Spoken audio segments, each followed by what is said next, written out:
Each of these three parts can layer together, or we can just sing them as they are. This is a song that was inspired from the book Becoming Kin by Patty Crowley. And I'll sing it through once and then you'll hear it and we can break it down a little bit. So it goes, and this is by someone who's connected to our coalition, an organizer named Nathan Holtz. So it goes, finding a home on Indigenous land means living as if this is Indigenous land. Don't just say it, you gotta live it, you gotta live it. Don't just say it, you gotta live it now. Don't just say it, you gotta live it, you gotta live it. Don't just say it, you gotta live it now. This is how we find our way to becoming kin. So those are the three parts. You want to sing that with me? We'll break it down. So it'll be more learnable. Okay, so the first part goes, and I'll point to myself if you want to just listen first and then kind of gesture to you all if you want to sing with me. Goes, finding a home on Indigenous land. Try that.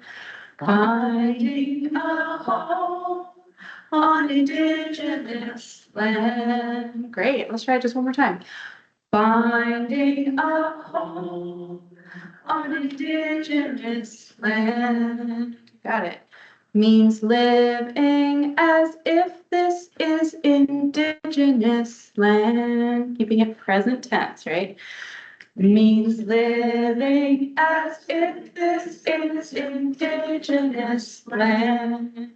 Got it. Let's try that together. So, finding a home on Indigenous land means living as if this is Indigenous land. You got it. Let's do it one more time. Finding a home on Indigenous land means living as if this is Indigenous land. You got it. So then we go, don't just say it. You gotta live it, you gotta live it. Don't just say it. You gotta live it, you gotta live it. Yeah. Then we go, don't just say it. You gotta live it now. So we go up the first time.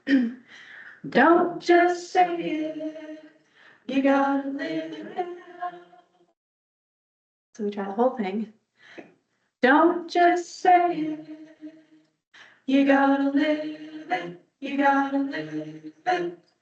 Don't just say it, you gotta live it now. And then we keep going. Don't just say it, you gotta live it, you gotta live it. Don't just say it, you gotta live it now. So we go down that second time. Let's try one more time. Don't just say it, you gotta live it, you gotta live it. Don't just say it, you gotta live it now. Don't just say it, you gotta live it, you gotta live it. Don't just say it, you gotta live it now. You got it. This is sounding so good, y'all. And then that last part goes, this is how we find our way to, let's try that. This is how we find our way to becoming kin. Becoming coming King. This is how we find our way to be coming King. One more time. This is how we find our way to be coming King. Beautiful. And our song worked. Yeah, to bring people in. So we'll come back to that one, I think, in the end, and then we can play around with bringing all those parts together. Well, welcome, everyone. It's so good to be with you all. My name's Do Hoyer, and I'm going to be talking a little bit about both the coalition and the Coalition to Dismantle the Doctrine of Discovery, which is a binational network across so-called US and Canada, working towards repair with Indigenous communities. But I also live here in Minneapolis, and so I'm involved, along with others like Crystal, with the local repair work with Makoche Ikikchupi, which is a reparative justice project for Dakota land recovery. So I have these two hats, and I'll be speaking both about the local work as well as the work in the network. Okay, is that all right for volume? Mm-hmm. Okay. Here we go. So I love this map. I have it in my home, and I always like to start here, right? Because we like to start by acknowledging the land that we're living on. It's Dakota homeland. But this map really illustrates how many sacred sites, right, there are throughout what is now currently called the Twin Cities, right? And maybe just take a moment to look at this and think about, what do you notice by looking at this map? This is from a Dakota artist, Marlena Miles. What do you notice? That's in water. A lot of things along the water. A lot of things along the water. Yeah. Beautiful colors and the designs, the symbolic shapes of plants and things, beautifully done. Yeah, so some appreciation for this artistic rendering, the land. Yeah. Any other noticings? The railroad completely ignores the water. Yeah, so noticing that some of our current infrastructure doesn't really go well with the landscape as it is, right?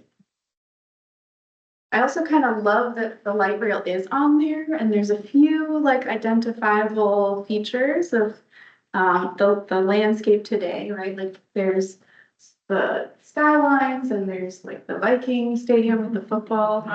And so I love this map because it's a reminder that we're still here on Dakota land. These sacred sites are still all around us, right? And what does it mean to actually bring this to the forefront of our understanding of the place where we live?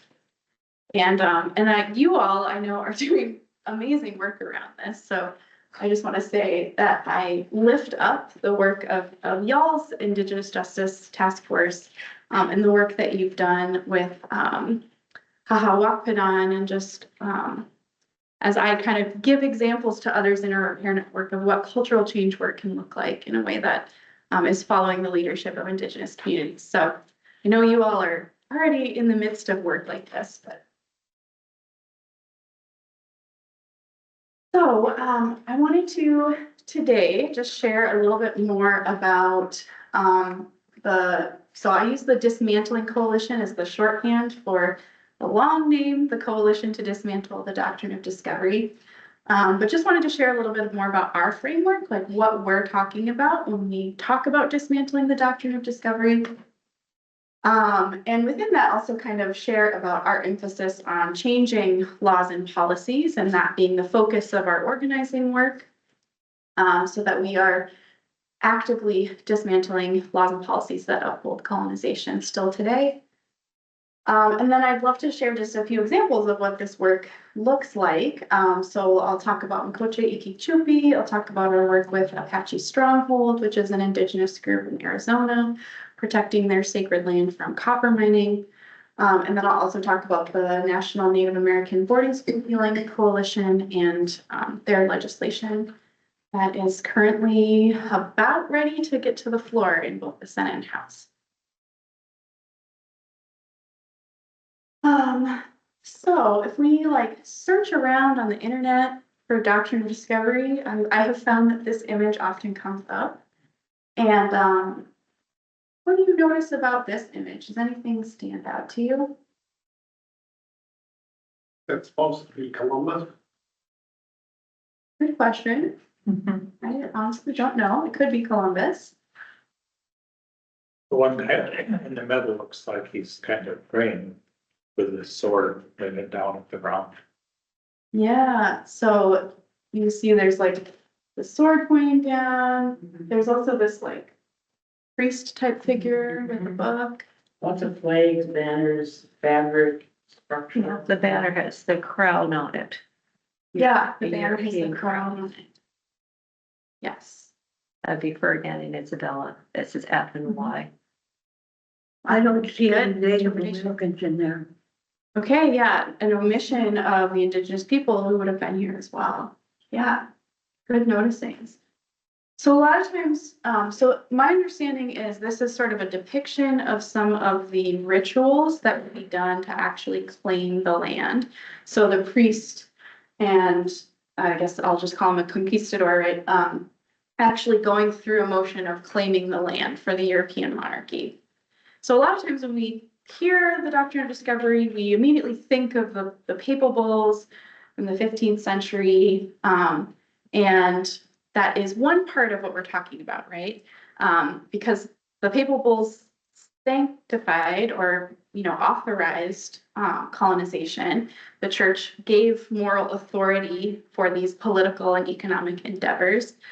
However, it's not just this thing in the past, right?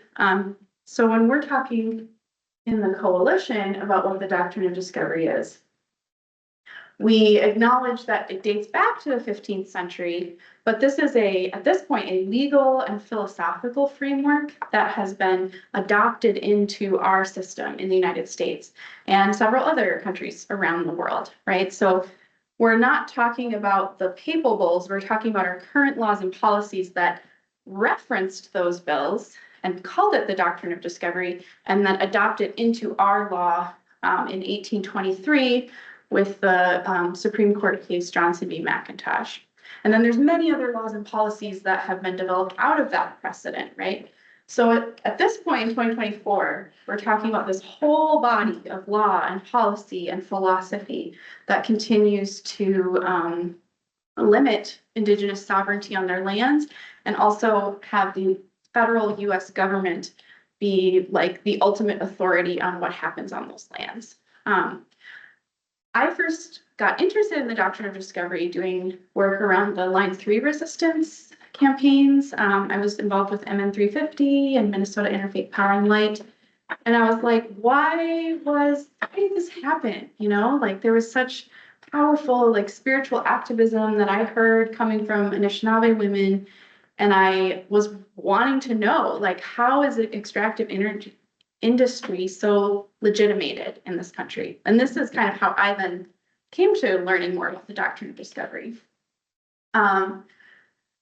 So the other thing I really want to lift up from here is that these patterns of oppression, right, continue to exist today. So we're still talking about a paradigm that actively shapes reality for Indigenous peoples in this country and around the world today.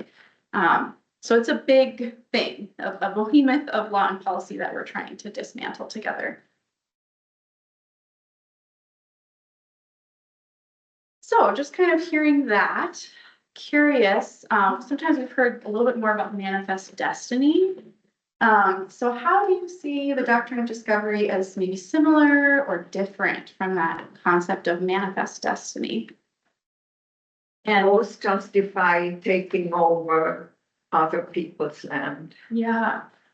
Justification for taking over the land, yep, that other people were inhabiting. I don't know if it's true, but it seems like Manifest Destiny has more of a connection to the United States as an area versus North America, South America, and Doctrine Discovery is bigger than just this. Yeah, very good point. So Manifest Destiny is kind of like the US form of the Doctrine of Discovery, which has global implications. Yeah. We can keep mulling over this question. I'll just show this piece of art. This is American Progress from John Gass. And often this is seen as the visual depiction of Manifest Destiny. Maybe just take a moment with this, and what do you notice in this image? Indians fleeing. Yeah, Some of the imagery is like the previous Minnesota state flag. yeah. Or also some depictions that were at the Capitol until activism recently in the last couple decades. Yep. What else do you notice? The use of light and dark. Yeah, and what do you notice about light and dark? Bringing the light with her. Exactly, yeah. So this, right, the West is, with the bison and indigenous peoples being cast as like darkness. And then, she's in light and like bringing this. Certainly the whiteness of her skin. Yeah, very noticeable that she is this white feminine figure. I think it's Columbia is supposed to be who she's representing. And then this, it says school book in her hand. So kind of that idea of bringing Christianity and education and the light to the dark, right? And she has the thread in her. Bring the technology. Is that a school book or a Bible? I read the Bible in it as well, but it does say school book on if you were close enough. So they're like, we're educated, you're illiterate. Mm-hmm. And this progress, this technology, what a gift that we're bringing, right? Mm-hmm. Any other noticings of this depiction of Manifest Destiny? Yeah, I think, Pushing of the natives out. Yeah, actually pushing them off their land. well, when you were asking for the comparison of Manifest Destiny with Doctrine of Discovery, this really shows how the little people were being encouraged, the families were being encouraged through Manifest Destiny to push west versus the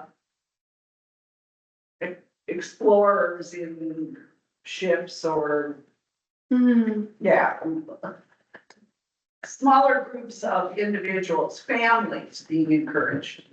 Yeah, that's a really good noticing. So like down here, it's making me think of the Homestead Act, right? And different ways that, white Euro-descended families were given these plots of lands in part because by having them come in, they were changing the landscape, right? By actually occupying it. And so it was aiding this federal government project to have families come in. And I think this is often where our families are sometimes implicated in this history is, by coming for farmland and things like that. I mean, even in the front, you see that deer fleeing and you can go and taking over even to see the natural habitat. Yeah, so it's interesting noticings as well. But using the community to settle the land, to occupy the land is similar in Tibet. It's similar in, Mm-hmm. in Israel, you name it. Yep. We'll put our people there and now we're, in China, we're now 90% of the population in this area. And we've just made the rebels a smaller portion and they can't continue their culture or dominance in the political sphere. Yeah, right. So seeing how these are like strategies, right, that get used throughout the world, so that one group can have dominion over another. Yeah. Mariah talked about the color of the clouds, the dark, right? The dark and light. But if you look at the formation of the clouds, and the clouds on the left being maybe more threatening than the clouds on the right. Just the formation. Normal.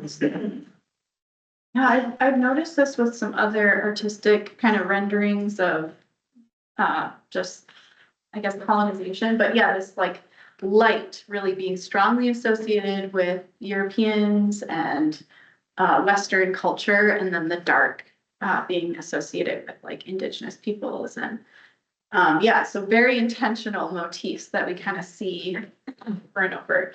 And what I think is really interesting is like how pervasive this image is. Like maybe we have seen it before, but even if we've never seen it, we like know what it's saying, right? Like because of this. And so I love coming back to this image because it really underscores like how deeply embedded we are in this body of laws and policies, right?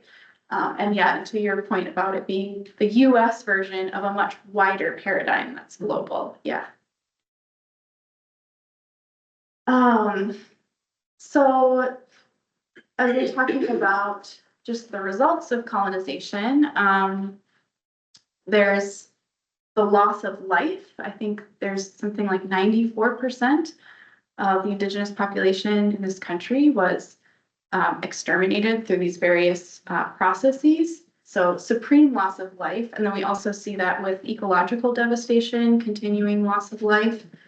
Of course, loss of land, that was very intentional. Land was what they wanted. And we already talked about some of the strategies of bringing in families to take that land. And then also loss of language and culture that is very connected to the land as well. So these are some of the things that we're remembering and considering as we're also moving towards work for repair. I wanted to put this in here because this is from Restorative Actions, which is a project that emerged out of another local Presbyterian congregation, Oak Grove. And so as we're thinking today, like what are the impacts of all of these policies on generations of Indigenous families? This, I think, really lays it out where you have, so the green bar is the average wealth for white families in the US. And you can see there's like this incremental increase across the generations. There's a slight, increase for Black families that then also begins to decline. And then Indigenous families have the lowest wealth in this depiction. And a lot of that has to do with the way the land is perceived, right? Because even Indigenous families on the reservation do not legally own their land. So they don't have the same opportunities for wealth transfer among families because of these policies, right? So I think this really helps us to see like what the impact is over many generations of benefiting one racial group over another, right? And specifically targeting other racial groups. I have a question, and this comes from being a nurse and having to make things for the health department. Yeah. When one of the big questions is, what race is somebody?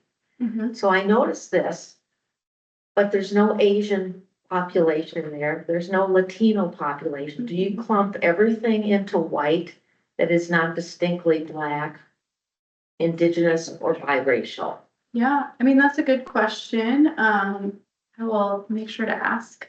Listen to that, but We got a call from the health department. It's this quad racial. I said, well, I got to the point where I got tired of deciding what someone was, and I just asked the young woman having a pregnancy, what do you consider your nationality or race to be? Well, my grandpa's Asian on one side. My mom is English on it, by the time we got done, we had 4 distinct groups. And when the response to me was, can you pick one? And I said, no, I'm not gonna pick one. I'll let you pick it. Yeah. Since you're the government body asking for this information, I said, so why is this so important? It all goes down to funding. And in a lot of places, Hispanic was considered a subset of white because Because of I think that it's incredibly important to understand an issue if we're talking about indigenous. Yeah. And I hear what Glenn's saying, but the importance is to keep our focus on what's happened to indigenous people. Well, the Mexican people who explore indigenous. Yeah, it's all interconnected. I think, immigration issues also fit into dismantling the doctrine of discovery. So I think it's one of those things that once you start to pull at a thread, you realize how interconnected it is to all the issues in our world right now. One thought I had about this was just knowing a little bit more about the organization, that they're really encouraging congregations to financially, commit to reparations. That's my guess for why there's an emphasis on the wealth in white families. And then, with Black and Indigenous groups being the victims of these systems, right, that these would be the folks that we would want to be making reparations to. So that's my guess of why it's limited to those three groups, just knowing a little bit about the organization. But I think these are all good points. I'm looking at that. What is that average household net worth over time? So that means that the white folks have over $800,000? In 2007, yes. Yes. Yep, Yeah, the average white family. Yeah. Yeah. And it'd be good to know, like, You're probably counting the house and samples that. everything, and that's an average. So we'll talk a little bit more about, some of these things, especially when we talk about the boarding school legislation. I just kind of find this to be a helpful graphic as we're thinking about our context today.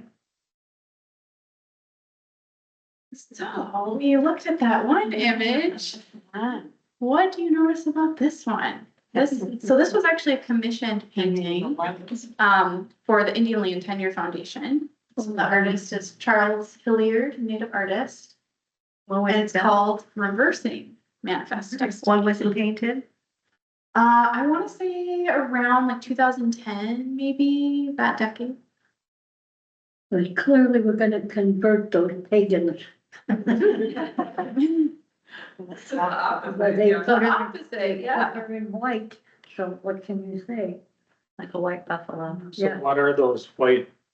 Yeah. Those are pollution. Those are just like smokestacks. It doesn't- Yeah, Oh, okay. and those are pipelines.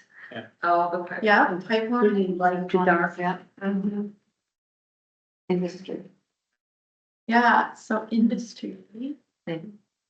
What do you notice about the motif of light and dark in this one? Opposite of what it was. No, it's reversed, but the darkness here is from pollution. Yeah. Where with the previous one, it was the light perception. Yeah, Yeah, that's I right. really like that one. Yeah. Like this is actually the darkness in our world right now, right? Not just a perception. Yeah. And even the animals have to go to the light Mm-hmm. to be drawn into, I should say, being drawn away from that. Yeah, or even kind of like Pushing it out. there's some kind of, I think about the word rematriation a lot with this image, which is really, it's connected to land recovery and land return, but it's more than that. It's like all of the cultural elements of formerly matrilineal and kind of, indigenous systems. That there's a cultural reemergence that comes with land return as well. And so these animals, like the return of the buffalo, right, to me is also a part of land rematriation, is resuscitation of ecosystems. You notice how dark the furrows are where they're plowing the land. The land is not fruitful. It's just brown and black. Yeah, right. It's very small amount that's white people doing anything. It's hardly any people in the dark side at all, of any type. Mm-hmm. And it's mostly animals and indigenous people almost entirely. Just a couple, there's a stagecoach, which is very outdated, and people look fairly primitive on the bottom, but they're white people as well. Mm-hmm. I don't see any modern people with, the technology is implied in the industry, but I don't see people themselves being pushed away by in that particular picture like the. Yeah, I think that's a really good noticing too, because in the other image, it was like this central figure coming at people, right? And in this image, we're coming at industry, right? And so I think there's a really significant difference there, that there's no people represented on this side, because we're not fighting other people, or we're not trying to tear down other people. We're trying to tear down the systems, right, that are continuing to cause harm to our planet and to vulnerable communities around the world, right, that live in close proximity to industry. What about any noticings about just the central figure? Well, yes, because the indigenous person in white, it's like, it's saying the need to convert. Yeah, interesting interpretation. So there's some kind of conversion that's also being alluded to in this painting. And what do you imagine? What is that conversion that might be happening? Well, it's Hawaii was going to Hawaii to convert the pagans to Christianity, Mhm. and in a sense, then destroyed their culture, bringing well-known infection, blah blah blah. Mhm. And the same things happened here, and that seems to be almost the significance of that figure. Mm-hmm. Like here, we're seeing the aftermath of all of that, generations of violence. And then, yeah, that figure is the direct kind of flipping of the central figure in the other one. And I like that she's rewinding the electrical lines. Yeah, she's like taking them back, right? I love that too. I think, so in addition to thinking about laws and policies, our coalition is also really focused on our economic systems. And this is so important right now because we're in the midst of being said, well, the way we address climate crisis and climate catastrophe is we transition from fossil fuels to green energy, and then we'll be okay, right? And the reality is there's so many things that have exceeded their boundaries on our planet that technology is not going to save us, right? And so maybe actually returning to some traditional ways, returning to the earth, returning to a different way of being human on this planet in relationship to our ecosystems is actually the future that we need to imagine. And so, kind of moving away from this very Western idea of progress, that we're always moving towards more efficiency and everything being faster, being like, what if it actually is about slowing down and maybe returning to some, traditional ways? So I think about that when I look at this image as well. So I also so we talked about the doctrine of discovery and how it's kind of been adopted into our laws and policies. And I also think it's helpful to just recognize that there's a lot of laws and policies that specifically uphold Christian values and beliefs in our country. And so, yeah, just kind of remembering that these structures are intended to advantage certain groups and not others. And that's kind of the midst of what we're in is, even around, so I'll talk more about Apache Stronghold, but their case is really about religious freedom. And so a very central question, right, is whether Native Americans have religious freedom under these current laws and policies, or if we are only going to apply those to, Christians or, Abrahamic traditions, right? Like, so that's a really alive question, is in a society where these laws advantage, Christians, can these same policies be extended to indigenous groups and things? But the perversion of Christian values was brought up very successfully this morning in the sermon. You want to say more about that? I'd love to. Because you were talking about the perception of Christian values and beliefs, which by probably, I don't know how large a set of population has perverted the sense of Christianity and what it means and how it is to be acted upon in our lives. In other words, if I call myself a Christian, does it mean that I am have a pervasive and systematic set of putting other people down? Or does it mean as a Christian that I need to follow the teachings of Jesus? Mhm.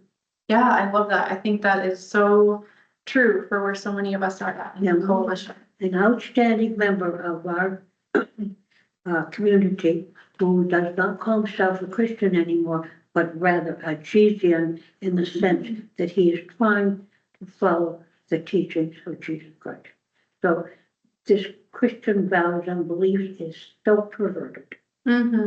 Yeah, right, because it's really more about domination and not what Jesus actually taught and what his ministry was actually about. Golden rule. Yep. And so that's why our coalition is really calling Christians in, right? For these two reasons. One is we know that our laws and policies are set up to benefit us, right? Especially if we're white, Euro descended, been in the country for many years, right? We've been advantaged by the way these structures are set up. And yet it isn't in accordance with the teachings of Jesus, right? And so how can we maybe reclaim some Christian theology for us in a way that moves us into active solidarity with Indigenous communities? And so, there is a real need for us to engage in this work alongside Indigenous peoples. What does hegemony really mean? That word? Yeah, hegemony is like the dominant culture. So cultural dominance. So when we say we live in a Christian hegemony, it's that's seen as the norm in our society, the cultural norm. And then I think hegemony takes it further to also talk about how then these structures then are Christian too. Yeah, good question. Well, evangelical Christian brings up another issue. Evangelical Christian now is converting you to my set of Christian rules. Yeah, so we see some of that domination still playing out in some of the denominations. So this is our, at the coalition to dismantle the doctrine of discovery, our model for change. So there is a real focus in our coalition on structural change. So changing the laws and policies that continue to enforce colonization, recognizing that we are beneficiaries of these systems. And so we are called by the teachings of Jesus to be a part of dismantling these unjust systems. However, changing laws and policies is very hard to do without cultural change as well.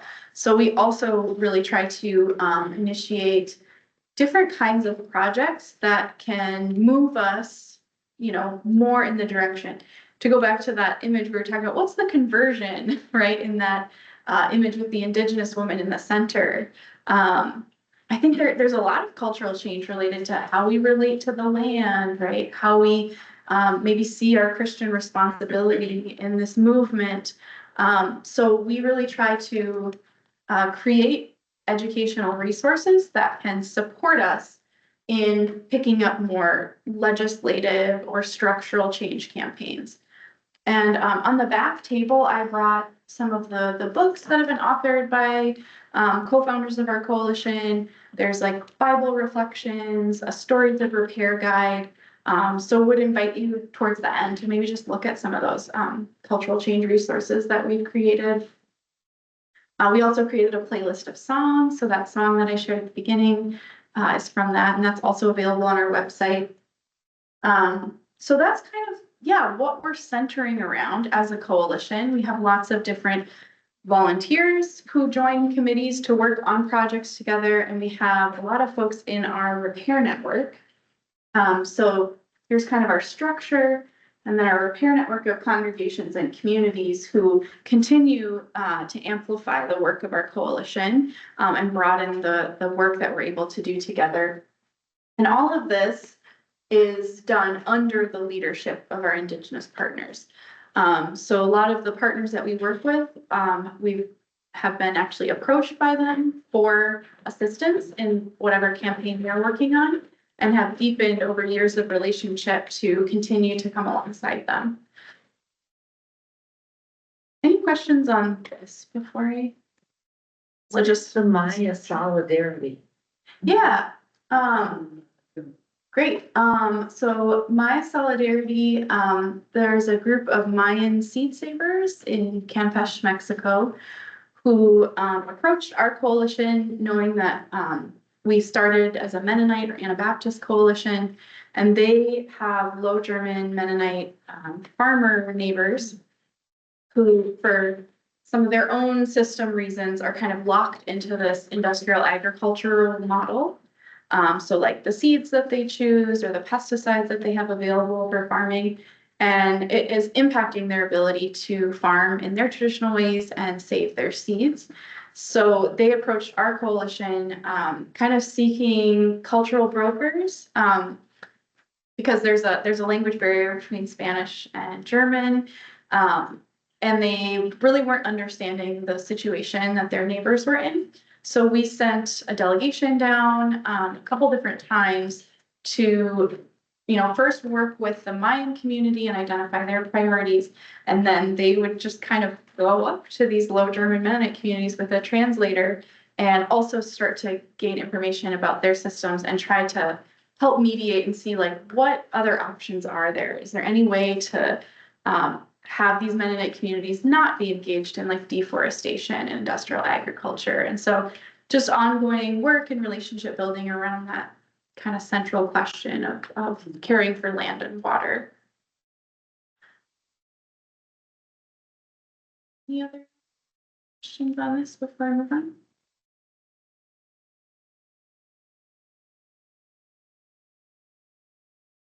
So our repair network is spread out across the United States and Canada. We have 30 congregations or geographic communities that have formally joined.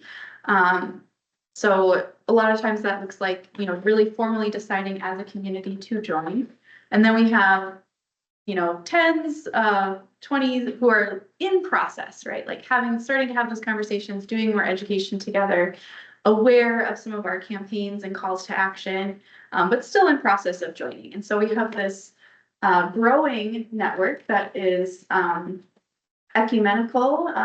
We're seeing more participation from the Episcopal, Presbyterians. So it's an exciting time where more and more folks are recognizing the need for this kind of work, especially in the context of climate crisis. And so we established the repair network to really come alongside Indigenous communities. So it's not about, fixing or saving Indigenous people. Really, they determine the priorities, and we organize our base to then add further capacity or add financial resources and come alongside the communities that have asked for additional support from us. So I love this quote. It's a very well-known quote from Lilla Watson, who's an Aboriginal activist. You've come here to help me, you're wasting your time. If you've come here because your liberation is bound up with mine, then let us work together. And so that is what our repair network is trying to embody. And some of the kind of scriptural theology that we're looking to as we are building this network of communities and congregations. So in Isaiah 58, God calls us to be repairers of the breach, right? So really thinking about that as a mandate for repair. And then we also really look to Luke 4, where Jesus is proclaiming this Jubilee vision for his ministry, right? And he talks about how he is here to liberate the oppressed, right? And bring sight to the blind. And he, and so this, and he pronounces that in saying these things, that this Jubilee vision is fulfilled, right? And so Jubilee is, I think it's Leviticus 25, if you remember, is that idea of land being returned to the original inhabitants, obviously from a very different cultural time and framework, but still a really thought-provoking concept, biblical concept of that there would be a season of returning land to the original inhabitants, right?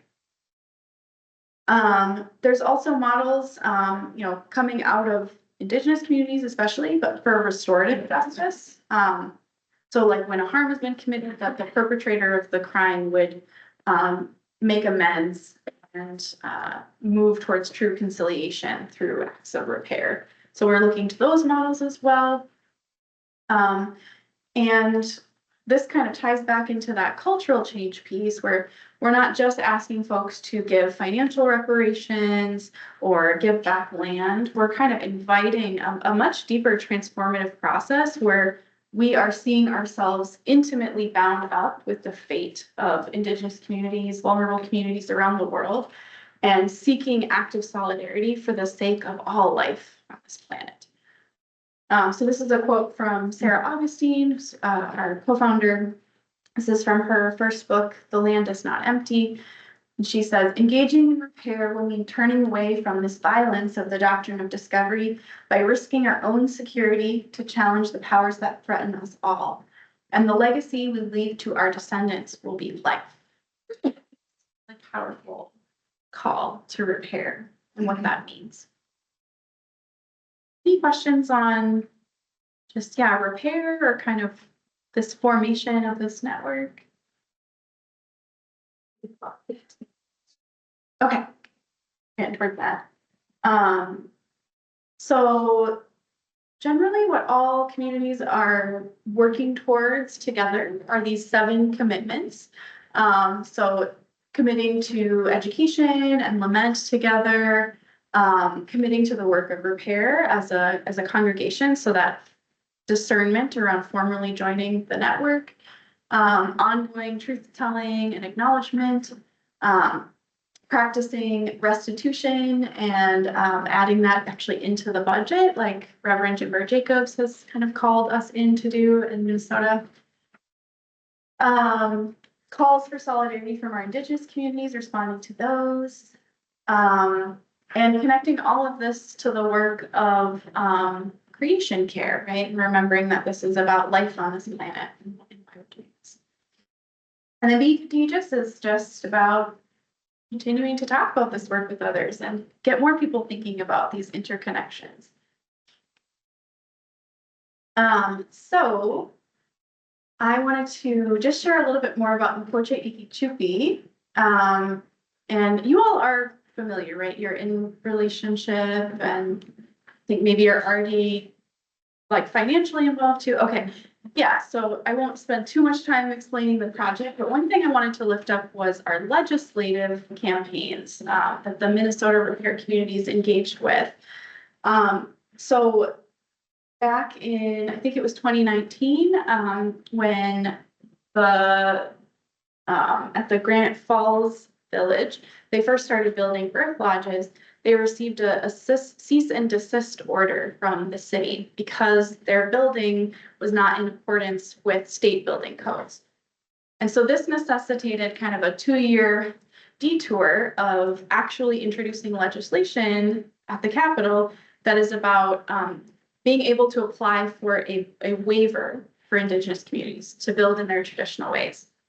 And so I think a lot of people came into the repair communities through that campaign, and it was successful. And so it really shows how this need to change laws and policies can be all of our work together, and that it's needed to actually realize Indigenous visions for their communities.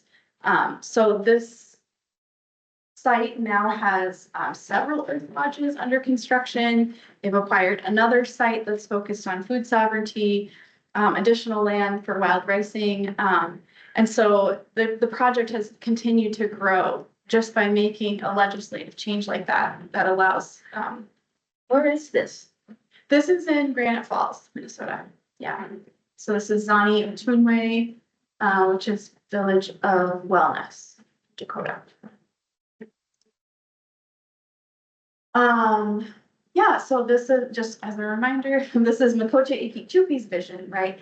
And their goals: return of Dakota land, revitalization of Dakota culture, and renewal of the environment. And by the year 2050, they're hoping to have 10 interconnected Dakota eco-villages in Minnesota. And so the Minnesota repair communities are aligning with that vision, right, and working towards repair for stolen Dakota land, repair for the destruction of Dakota culture, and repair for environmental devastation. And so there's a lot of hands-on activities that we do, and also just education and ongoing reflection together. But we're really moving more in the direction of legislative change, in part because of our relationship with the coalition. So last year, maybe you heard about this or were aware of this happening.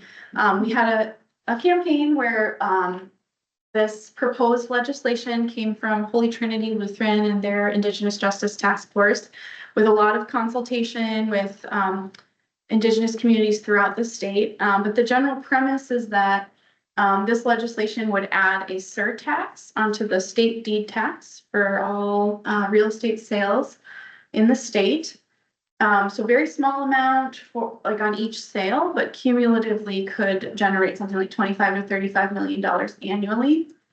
And the idea is that we're financing this fund through the ongoing sale of land that was stolen, right? And then returning it to Indigenous communities today.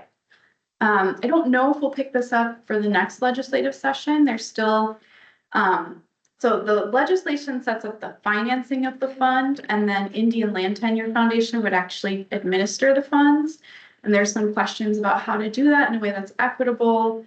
But it just gives you an idea of like, what kind of law or policy change are we even talking about at like a state level that could be both an act of repair with Indigenous communities, but also leading, actually investing in Indigenous visions for their communities as well, because this would only be for Indigenous communities in the state. So I talked a little bit about Apache Stronghold. This is another one of our kind of national level campaigns.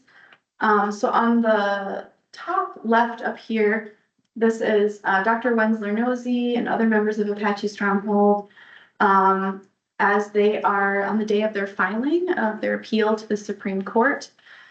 Are you all somewhat aware of what's happening at Oak Flat? Okay. So in 2014, this land that is currently U.S. forest land, it's like a public campground, but it's more importantly a site of ceremony and religious practice for Apache people for time immemorial. And in 2014, the U.S. government kind of snuck this land transfer into a defense bill that Congress had to pass.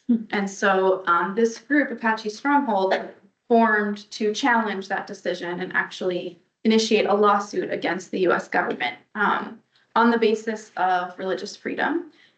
The copper that is underneath Oak Flat and that is desired by a mining company is so deep under the ground that the impact of this mining will decimate the area. And so Oak Flat would be destroyed forever, and that also means that there are certain Apache religious ceremonies that would be destroyed forever as well.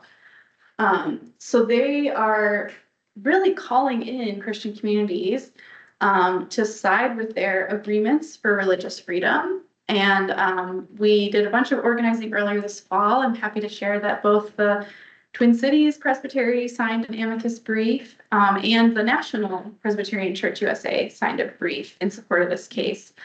And so these are just some of our repair congregations that have, held vigils to raise awareness.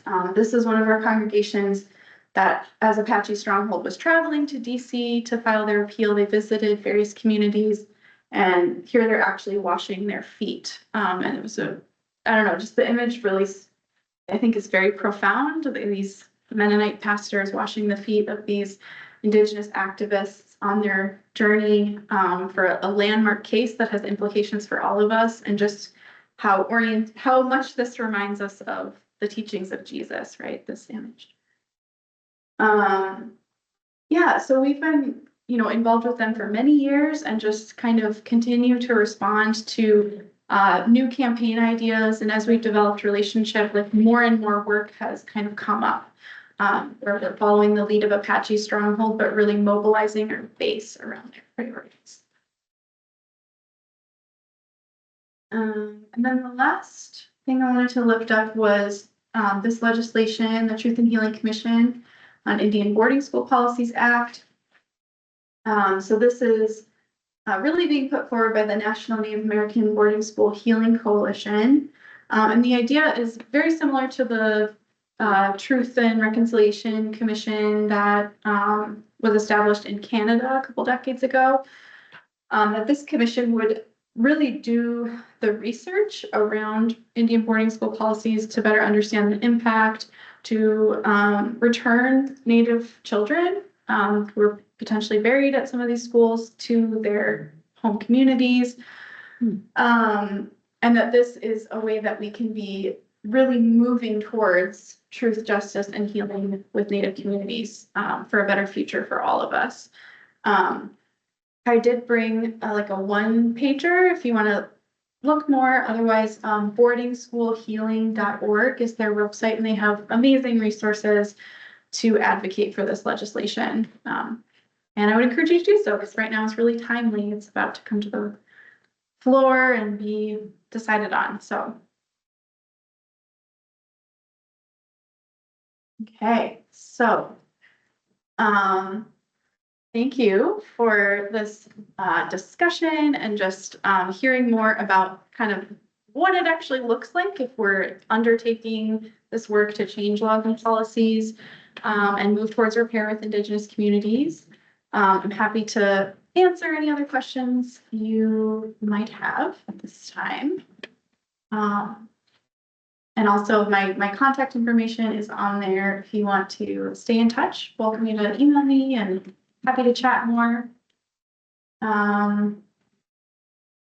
Any outstanding questions? Yeah. With these land back efforts and some of the other property ownership issues with indigenous communities, my understanding, and I don't know very much about this, is that land that is owned by a tribe or indigenous group is not really part of the legal the rest of the United States. They're like little islands of these other nations within the United States that belong to those indigenous groups. Is that true or not? How does that really work when you start to populate not contiguous land, but a little piece here and a little piece there? Are those the Minnesota state or are they owned and controlled by the tribe? Yeah, such a good question. One of the things I've noticed about a lot of successful land back initiatives is that they're actually have a 501c3 structure. So they're, indigenous leadership of these nonprofit organizations. But yeah, to your point of like, what is, land on reservations, do indigenous communities own that land?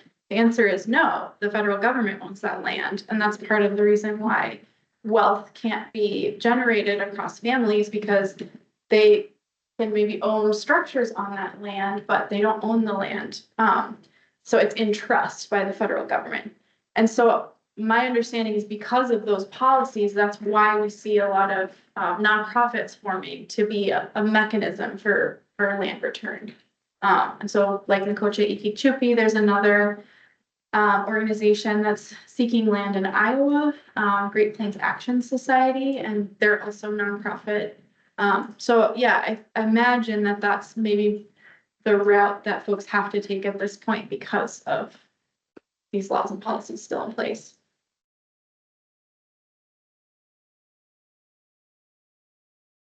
Questions? Yeah. I thought through on the Land Management Task Force here, Sarah Augustine is planning, been invited to come to Minnesota. The Valley hasn't committed to be a supporting congregation on that yet, but maybe share a little bit while we have other years here that aren't on that task force of what the timeline is for that, what that might look like, and any information you have about that as we start to think about it. Yeah, thank you for that. Yeah, so Sarah Augustine is our coalition's executive director, and she wrote the 2 books on the back table. She's gonna be coming to Minnesota. Our Minnesota repair communities are hosting her tour throughout Minnesota. And yeah, there's I think 8 congregations who have, agreed to sponsor her visit. I think we are saying sponsorship looks like maybe contributing like $200 to the overall cost of bringing her here and helping to promote the events. I think what we're planning to do is for Twin Cities folks is, both a public event that's more like kind of what I'm doing right now, like what is the doctrine of discovery? Like, let's talk about this work and examples, just to get more people thinking about this. And then I also think it could be really advantageous to have like a meeting with organizers, so we could maybe identify some strategy with Sarah. So that is gonna be, it's looking like maybe the second week of April is when we'd bring her. And yeah, we can definitely, if you or Crystal wanted to be like a liaison for that, be happy to share more information as we schedule it.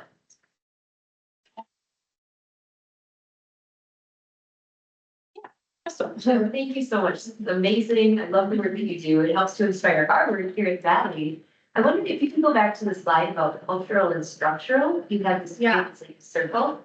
And just to help folks here kind of contextualize what we're doing, we started on the cultural side with the oral histories and education.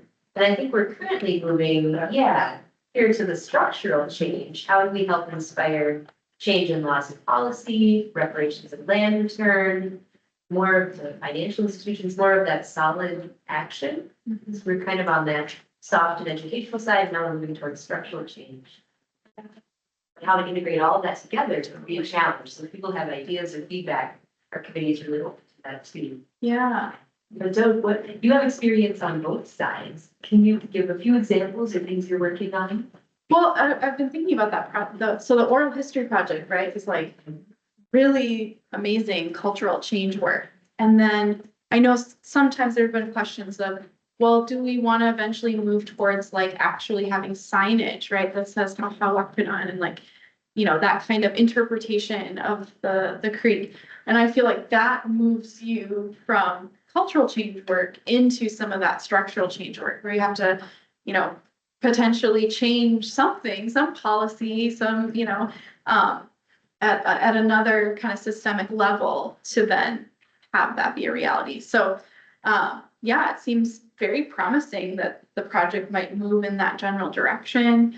And I think I'll go back to this kind of image. So everything's interconnected, but the way we've kind of structured our work is there's a cultural change committee that's really focused on creating those kinds of resources for cultural change that groups and congregations can use. And then our structural change committee is kind of more actively working, following the leadership of Indigenous partners on a particular campaign that is seeking to change some kind of structure. And so kind of through our coalition, these things are interrelated. But I honestly think the Oral History Project is the best example of how you could start with cultural change and move it into structural change as well.